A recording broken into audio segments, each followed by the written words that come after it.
Hi, this is Pastor Bonnie, and this is my 90-second sermon. There was a man in the early 1900s named Robert May. He was born and he was barely 5 feet tall.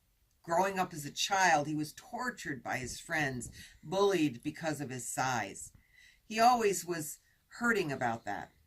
He grew up and he got married and he had a beautiful child. And his wife became very sickly.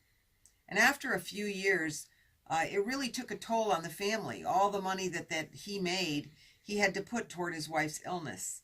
And one day his little daughter sat on his lap and said, "Daddy, why is our family different from other families? Why can't Mommy play with me like other mommies can?" And that really struck him, and he brought him back to when he was bullied as a child, and he remembered how hard it is to be different. And so he decided to tell his daughter a story. And he started to tell her a story, and he made it up as he went along, as all good fathers do. And he made it humorous, and she laughed and she giggled and she loved the story as he went along. And after he finished telling it, she said, "Oh, tell it to me again, Daddy." So he told it again, and then the next night he told it again. And every night she would ask for that same story. Well, he got convinced to go to his Christmas party at work, and they were all sharing stories, and somebody asked him to share his story. And so he shared the story that he told his daughter. After Christmas, he was called into the boss's office, and he was very nervous. He wasn't sure why.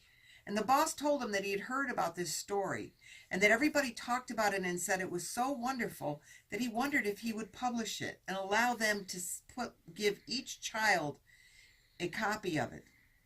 He worked for the company Montgomery Ward. Many of you may remember that company. Well, they published the story, and the story doesn't end there.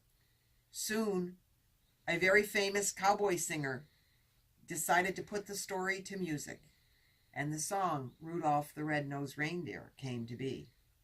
It's a true story.